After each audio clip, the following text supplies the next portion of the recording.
It is now in order to consider Amendment Number 34, printed in Part B of House Report 118-242. For what purpose does the gentlewoman from Florida seek recognition? I have an amendment at the desk. The clerk will designate the amendment.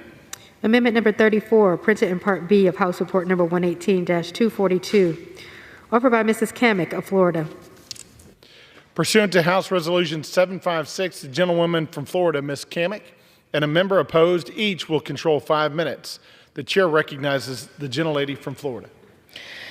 Well, thank you, Mr. Speaker.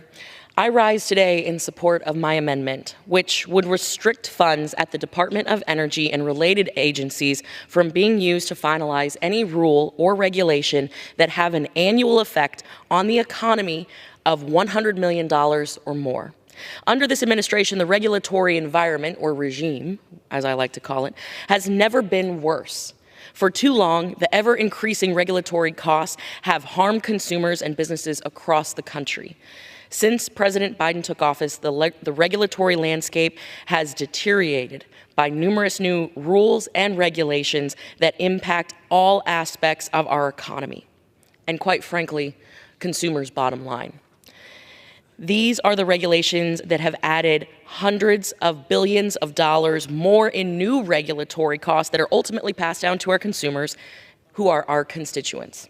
Recently, we have seen new outlandish regulatory proposals from agencies, including the Department of Energy's new regulations that were implemented under the guise of efficiency standards.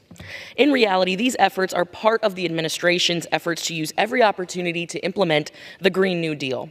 Just look at the efficiency standards that take aim at banning gas stoves and furnaces. These regulations are absurd, unnecessary, and make these appliances unobtainable or simply unaffordable, particularly in this economy, or Biden economics, as we have been told this is.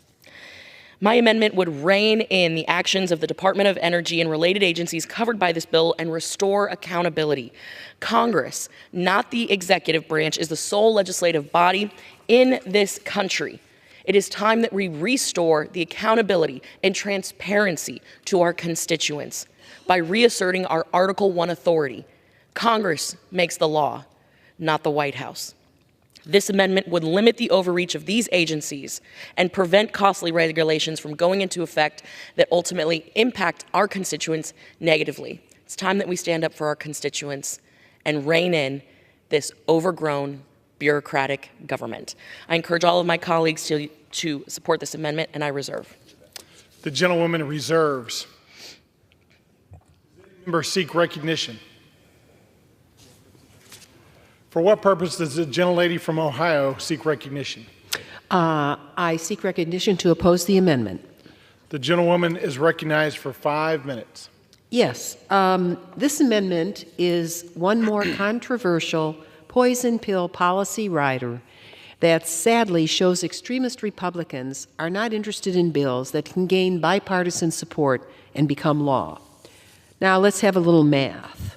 In 2012, before the Bush tax cuts, the Congressional Budget Office showed revenues exceeding primary spending for the next 65 years, and that debt as a percentage of GDP, our gross domestic product, everything that we make in a year, would decline indefinitely. How about that? That was 2012. Since then, tax cut extensions and the Trump tax cuts have added $10 trillion to the debt to date, and their cost will increase enough over time to account for the entire long-term growth in debt ratio. The Trump tax cuts are costing us $2 trillion per year. Just look at it. It's unbelievable. Remember, those benefits are disproportionately enjoyed by the most wealthy. If we truly want to protect the American taxpayer, we should be marking up bills at levels agreed to between the President, Speaker McCarthy, and signed into law in the Fiscal Responsibility Act, rather than bringing the government to the verge of a shutdown and now marking up bills that don't just break the deal, but obliterate it by cutting critical domestic investments. I can't wait for the Debt Commission to actually get the facts out there for the American people, because I've been listening to this all evening. It's very much off the mark. So let's get serious. about passing bills that can gain bipartisan support and become law. And I strongly urge my colleagues to vote against this harmful amendment and yield back. The gentlewoman yields. The gentlewoman from Florida is recognized. Thank you, Mr. Speaker. I'm confused.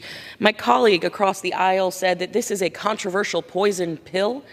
Just this year, this exact same language was passed off of this floor in this chamber, not just with Republican support, but Democrat support. This is not a partisan issue. Reasserting the will of the people, empowering the people that hired us to do this job, that is not a controversial issue, nor is it a poison pill. And none of our constituents sent us to Washington to cede power to an unelected, nameless, faceless bureaucrat in a basement somewhere in Washington. So I disagree tremendously that this piece of legislation, this amendment specifically, would be a poison pill to the very thing that we are trying to accomplish here, one of our critical appropriation bills. I would also say that today, because of the Biden administration's overreach and aggressive regulatory environment, we now spend more than $2 trillion a year in our economy on compliance and additional costs. Families are paying more than $14,860 a year in additional regulatory costs and burdens on them. I don't know many families, certainly not in my district, that can afford an additional $14,860 a year in additional costs. I agree with my colleague, however, it is time to get serious. And when I say serious, it means reasserting our authority as representatives of the people. This amendment does just that. With that, I reserve.